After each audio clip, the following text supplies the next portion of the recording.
الشيطان الرجيم بسم الله الرحمن الرحيم ألف لام ميم ذلك الكتاب لا ريب فيه هدى للمتقين صدق الله مولانا العظيم. سورہ بقرہ دغه نه مخکې سورہ فاتحه د هغه ترجمه او تفسیر بیان شو. نن سورہ بقرہ ده. د سورہ فاتحه او د سورہ بقرہ مابین کې ربط تعلق ده. نو سورہ فاتحه کې موږ د الله نه سوال وکړو چې اهدنا الصراط المستقیم، یا الله جل جلاله مشته نیغ دیار اروشه حق دین اروشه. نو سورہ بقرہ نه دا معلومیږي چې هغه دعا د مسلمان قبول شوله چې چا غوښته. نو الله جل جلاله د هدایت د پرنی غلیار ذالک الکتاب لا ریب فیه هدى للمتقین. دغه کتاب یې ورکړ چې دغه کتاب داسې کتاب ده چې دغه کې صداقت کې شک او شبهه نشته ده او د متقیونو د پوره دا هدایت کوونکې ده. نو دا د سورتونو په مابین کې هغه ربط و. او سوره بقره د قرآن مجید کې دغه ټولو سورتونو کې ستر سورت ده او د دغه فضیلت نبی علیه السلام فرمایي چې په کوم کور کې سوره بقره تلاوت کیږي په هغه کور کې شیطان نشي ټینګېدای. کوم کور کې سوره بقره تلاوت شي نو شیطان د دغه کور نه منډې وي. حضرت اسید بن حضیر رضی الله تعالی عنہ یو صحابي ده. د شپې اخري وخت کې تلاوت کوم د سوره بقره تلاوت کوم نو د یې چې عجیبه حالات متمخ کې پیش ول. د مو سره نږدې د سزوای مې پروت و، د هغه نو ما یحیی و وړي کزوای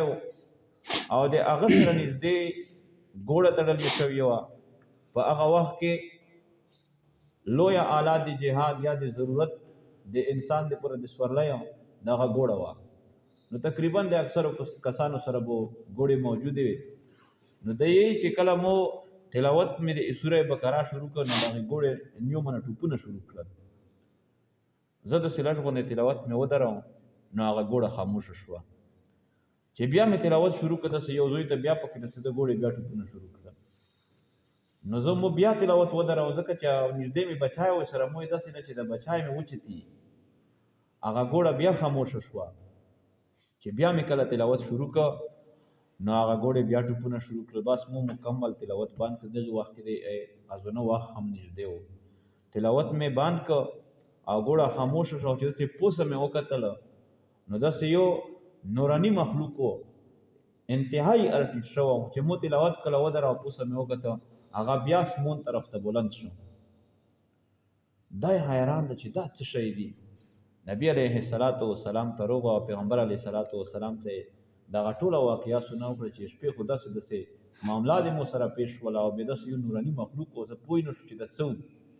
نبی علیه السلام مې ته وویل چې دا د اسمون نه د الله جل جلاله فرشتې راکوزې شوي وي او د ایتو دغه سوره بقره دا یې اورېده. نو که دا تو بند کړه نه وه دغه فرشتې به دغسې د دغې تلاوت دپاره به اورېدلو دپاره موجودې وه. حتی چې څومره کسان ارچک شوي وه هغې به هم نن د فرشتې لندوره کړې وه چې د فرشتې داسې مخلوق ده. بهرحال دغې صورت نوره هم ډېر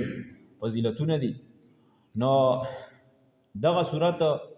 ترتیب مصحفي په اعتبار سره 2م نمبر صورت ده او د ترتیب نزولی په اعتبار سره یعنی نزول په اعتبار سره 87 نمبر صورت ده. او په دغه صورت کې 6021 کلمات دي. 6021 پکې کلمات دي او 25500 په دغه صورت کې حروف دي. مفسرین د مو عزتمند ډېرې خورای ستړي استعمال کړي. مشته د بسم الله حروف هم معلوم دي چې څومره حروف دي. او 19 حروف دي بسم الله کې. بیا د الحمدوس حروف موږ ته معلوم نه دي چې څومره حروف دي پکې. د مود تتبع مطابق ډېر کم دي پکې 133 حروف دي پکې. او سوره بقره کې مفسرین لیکلي دي چې 25500 په دې کې حروف دي. د ټول قرآن د یو سورت هغې حروف ترجمه کړي دي چې دې سورت کې دومره حروف دي او د هغې قرآن ته زړونه فریغ کړي وو. هغې قرآن مقصد حیات ګرځولی و چې دا د ایمو د زندګۍ دپاره دا لوی مقصد ده، دا د ایمو د زندګۍ رهنما ده. نن موږ د تلاوت نه یو خبر، نن موږ د قرآن مجلس چې شروع شي نو په هغې باندې هم موږ باندې بوجر درومي. دا د موږ د ایمانونو کمزوري ده. د مو عزتمند قرآن دی الله جل جلاله داسې عظیم کتاب ده چې قسم بالله نن دنیا کې پته نه لګي. قیامت پریز باندې به دغه قرآن چې چا زون پستړه کړی، تلاوت یې کړی، د شپې د دغې قرآن دپاره نوستای کړی، ترویحې کې کړی، یا په تلاوت باندې کړی، یا دا درس تدریس کې قرآن اورېدلی، نو دغه قرآن به د الله پاک سره نبی علیه السلام فرمایي چې جګړه کوي. په حدیث کې الفاظ رسېدلي چې یا الله پاکه دغه بنده خو دې په مو ډېر ستړه شوې ده، یا الله زه ډېر تلاوت کړی ډېر مې ستړه کړې ده، یا الله د دغې به ته بخشش کوې، زه د دې سفارش کوم. الله به ورته وفرمایي چې ته یې دغې سفارش کوې نو بخشش چې طلب کوې ورسه دا مو وبخشه. او یو حدیث شریف کې درومي نبی علیه السلام فرمایي چې تاسې قرآن تلاوت کوئ، دغه قرآن به د قیامت پورې د تاسو دپاره شفاعت کوي. د سوره بقره خصوصا تلاوت کوئ، د سوره آل عمران تلاوت کوئ. دا سوره بقره او دا سوره آل عمران د قیامت پورې چې کله د میزان د حساب او کتاب میدان لګېدلی نو داسې د وریځې په شکل کې به دغه صورتونه روشي، ټول خلک به یې ویني. یا لکه د مرغوی او جومات ته هغې وزرې کلو کړي دي په داسې شکل کې به دا دوه صورتونه روشي. او چې چا هم د دغې تلاوت ډېر کړی دی هغې به دا سفارش کوي د الله په دربار کې. نو د مو عزتمند دی څومره پکې ګاټه ده. اوس دغه صورت څومره حروف مو پکې وښیل 25500 او په یو حرف باندې نبی علیه السلام فرمایي چې الله پاک لاس نیکۍ ورکوي په عام ایامو کې. نو د دغې مطابق چې کله مو حساب ولګواله 2,55,000 نیکۍ دا د دغې سړي په عملنامه کې چې چا یو صورت تلاوت کړ، یو سوره فاتحه تلاوت کړ، د مو کوم نشاندهي چې وکړه د دغې مطابق چې په لاس کې ضرب ویر کې تقریبا 1300 نیکۍ ورنه درومي. خو نن خو دا مفت کې ګاټې دي، دې نن پاته موږ ته نه لګي. قیامت کې به یوه نیکي په هغې پسې موږ منډې ترړې ویو، مور او پلور به هم نرکوي، خپل اولاد به هم نرکوي. نو نن د مو عزتمند دی د دغې قرآن سره موږ لګاو پیدا کړو، تعلق پې سره پیدا کړو. بهرحال نو دا د دغې صورت فضیلت و او دارنګې دا د دغې کلمات و او دا د دغې حروف و. ابتدا کې الله جل جلاله الف لام میم حروف وروړي دي. دغه حروف ته حروف مقطعات ویل شي. تقریبا د 29 سورتونو په ابتدا کې دغه حروف ورغلي دي. د دغه حروف څه مطلب د حروف مقطعاتو؟ مفسرین فرمایي چې دغه حروف دا مخفف دي د نورو الفاظو نه، لکه د اختصار په طور باندې ځنه الفاظ وي چې ادا کوي په هغې ادا کولو کې ټیم لګي، نو چې د هغې بیا ته تخفیف یو کې د یو حرف نشاندهی د پروینولي کې د مکمل هغه لفظ معنا ورکوي. لکه مثلا د مردم شماري ولا میم او شین ولیکي، د میم نه مردم او د شین نه شماري بیا ولیکي سره چې یعنې په دغه محله کې دغې کور کې دومره افراد دي بیا یې سره انصاف خپله ولیکي. یا مثلا د پرټوی ول چې کوم لیکي د علما پرټی لیکي جی یو آی د جین جمعیت د ایون علما او د آین اسلام مثلا خبره کوو. یا دارنګې د ای سی ډي سی د ای سی نه اسسټنټ ای سی نه کمیشنر او د ای ډي سی نه ډیپټي کمیشنر وغیره. نو دارنګې دغه حروف هم دا مخفف دي د ځینو الفاظو نه. اوس هغه الفاظ څه شی دي؟ د څه شي نه دا مخفف دي؟ نو عام مفسرین یی چې الله اعلم بمراده بذالک د دې نه څه مراد دي د دغه په مراد باندې الله جل جلاله ش خبر ده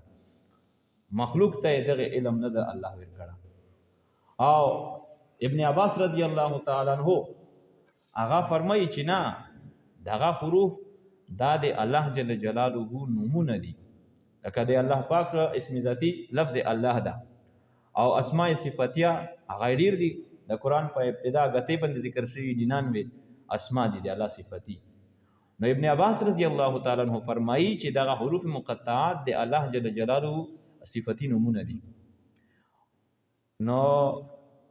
بعینه آیا دغه الف لام میم د الله پاک صفاتی نوم ده یا الف لام میم صاد وغیرہ کنا مخفف دي نو د کی بیا دوی ډلې دي زنه یی چې بعینه دغه الفاظ د حروف دا د الله جل جلاله الف لام میم دا د الله پاک یو نوم ده الف لام میم صاد دا د الله پاک یو نوم ده نو په هغه باندې بیا یو اشکال کیږي چې د الله جل جلاله صفاتی نمونه دا هو دغه 99 صفاتی نمونه مشهور دي نو امر اوریدلی دي لیکلي هم دي او دا خو په هغه کې نشته الف لام میم وغیرہ نو د هغه جواب علامه حافظ ابن کثیر رحمت الله علیه او درنګ امام فخر الدین رازی رحمت الله علیه په تفسیر کبیر کې او حافظ ابن کثیر رحمت الله علیه په تفسیر ابن کثیر کې او درنګ قاضی ثناء الله پانیپتی رحمت الله علیه په تفسیر مظهری کې لیکلي دي چې الله جل جلاله 5000 صفاتی نمونه دي یعنی کوم 99 چې دا مشهور نمونه دي غیر مشهور چې کوم په نور آسمانی کتابونو کې راغلي صحیفو کې راغلي دي د 5000 رسول الله جل جلاله صفاتی نمونه راغلي دي نو دغه د الله جل جلاله په هغه صفاتی نمونه کې او بعضی علماء چې نه دغه حروف دا د الله جل جلاله د صفاتی نمونه نه مخفف دي لکه مثلا الف دا د لفظ الله نه مخفف ده او لام چې دا د لطیف نه مخفف ده او میم دا د مالک نه مخفف ده نو د الله جل جلاله د نور کوم سورتونو کې دا حروف شي هم درنګ د الله جل جلاله د نمونه نه مخفف دي نو د کې اشاره دي چې د الله جل جلاله په دغه نمونه سره تاسو د الله نه سوال کوئ غالب ذات ته زورور ذات ته ولله الاسماء الحسنى فادعوه بها د الله جل جلاله اسماء صفاتیا دي ششته نمونه دي چې کله هم دعا غوړي د الله نمونه ذکر کوي یا رحمان یا رحیم یا کریم یا لطیف یا مالک یا خالق یا رازق وغیرہ وغیرہ بلکې د عملیات ولکم علم ولا چې دي هغه یې چې کده اچا سړی د هغه مثلا ود کول غوړي نکاح کول غوړي دته په نکاح کې رکاوټ تا نو دای د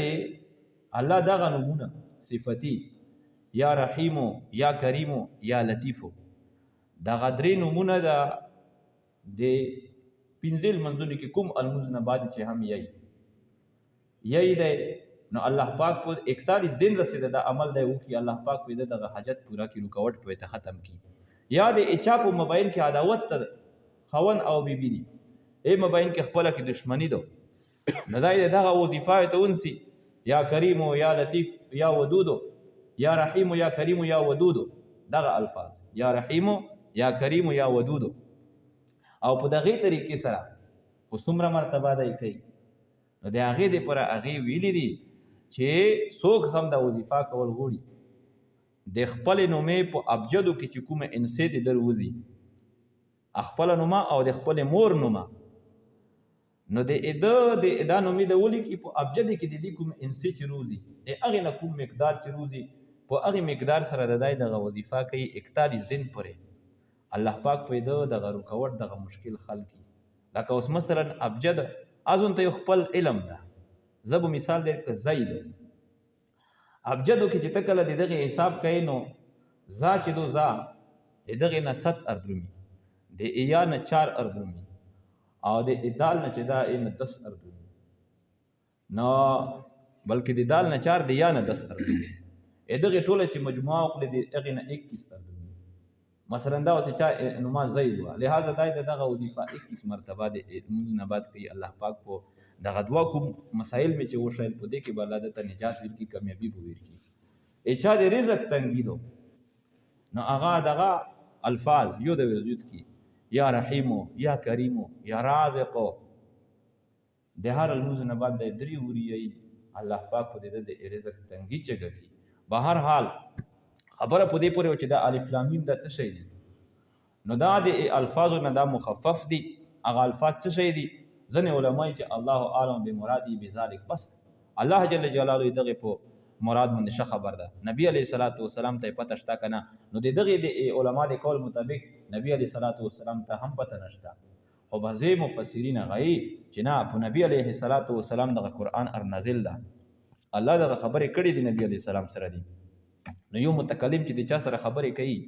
او یې سره داسې خبرې کوي چې هغه مخاطب باغی خبرې پیږي کدا څه خبرې سره چې پیا پیږي نه نو سر بین الله و بین رسوله دا د الله او د الله پیغمبر په موبایل کې دا د راز خبرې دي نور امت ته دغه علم الله نه درکړه بسم الله الرحمن الرحیم الف لام میم الله اعلم بمرادی بذلک الله جل جلاله دغه په مراد باندې ښه خبر ده ذالک الکتاب دغه کتاب ده لا ریب فی چې د په صداقت کې شک نشته ده ذالک الکتاب دغه کتاب ده لا ریب فی چې د په صداقت کې شک نشته ده د په رښتینتوب کې شک نشته ده نو اوس څوک سوال وکړي چې نه څرنګه دا خبره ده چې د په صداقت کې شک نشته شک چې پکې نه خو بیا د کافرو دای منله او کنه بیا هغه کفر ویل کوم حالانکه قرآن کې خپل الله جل جلاله د دویم رکن بعد یې وان کنتم فی ریب مما نزلنا علی عبدنا کچیرته تاسو شک وی په مما نزلنا چې کوم کتاب موږ نازل کړه په خپل بندا باندې کې د تشک وی فاتو به صورت من مثلی بده دغه غونډه یو صورت وړي کنه وړي کی صورت پیدا کوي نو شک خلکو پکې کړه بیا الله سره کې فرمایي چې لا ریب فی دې کې شک نشته نو هغه جواب دا چې بالکل قرآن په صداقت کې شک او شبهه نشته ده شک چې چا کړه د شک کول کې په اذهانو کې د اول نه خپل شک موجود او بیماری پکې موجوده و لکه ګوبین چې دا ګوبین دغه خوش ده څوک هم د هغه انکار نه کوي ولیکن د صفرا مرض ولا یو مرض ده چې دا مرض چاته ولګي نو دغه خوش ګوبین چې ته په خله ورکوا هغه چې د خو تاریخ ورلګي نو د په مزاج کې ګوره اوس نقصان ده په د ګوبین کې اوس نقصان نه وکړي یا درنګ د چا چې سترګې رسي دا اوس په داسې چې په سترګې وکړي نو بل سره د دوالي دی شي نو چې دا اوس دغه څوک دوالي تیری دی شي دغه چا چې سترګې کې رسون ده حقیقت کې خو هغه شای چې دا یو وي دوا خو نه یې کنه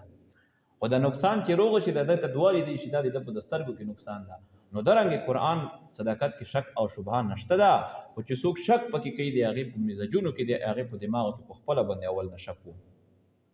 لا ریب فیه ذالک الکتاب دا کتاب دا کتاب دا لا ریب فیه چې د کې شک نشته ده ذالک علمی خبره ذالک دا اسم اشاره بعید دی پر دل څه شي اشاره کوي نو داغه چې نږدې وي ته هاذا استعمالیږي چې داسې درمیانه فاصله کې هغه د پورا ذاکا او چې لري وي نو د هغه د پورا ذالکا اوس دا کتاب خو مشتنزدې پروت ده خو بیا دې ګوجو را په ذالک دغه کتاب یعنی هغه نو ذالکا په معنا د احاطه سره دو چې دغه کتاب خدا اسم اشاره چې د بعید ولایت ذکر شوی دو دا د قرآن هغه کومه هغه بو د رتبی دا هغه لوی عظمت چې د ایته پکې اشاره دو ذالک الکتاب دغه کتاب لا ریب فیه د کې شک نشته صداقت کې هدل للمتقین دغه کتاب هدن مصدر د په معنا د هادیون سره هدایت کون کدا للمتقین متقیون د پورا نو بیا په دغه کې یو سوال کیږي دا اخیری خبره چې دغه کتاب چې دا متقیون د پورا هدایت کون کدا خو بیا خو دغه کتاب داسې څه کمال نشو کمال خداو چې کوم متقی او کاسی او کنيک او کبدوا د هغه ټوله د پورا دغه کتاب هدایت کوله متقی خاصه هم پونی غلیار راوند پسې غلیار راوند نو بیا دا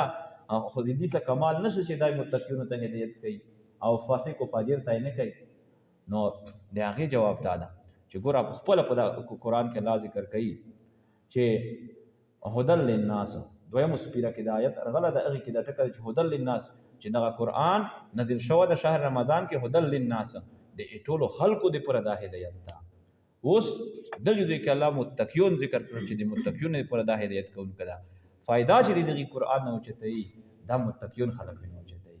اكون فاسق او فجر چې قرآن ته ورکسي هم نه فائدہ نه ویني اوچتای د دغه نسبت سره چې فائدہ سو په نو خولي الله پاک هغه خلک ذکر چې اتقیا دي هغه متقیون دي اوس متقیون څوک دي چاته متقی وي شي نو د متقیون څه صفات دي د هغه په اخیر دوره سیاتونو کې هم د هغه صفات ذکر شوی دي سبب ان شاء الله د هغه وضاحت وکړو الله دې مشتا په دغه خبره پوهه نصیبا کی او الله دې مشتا په دې باندې عمل کول نصیبا فرمایي واخر دعوانا ان الحمد لله رب العالمين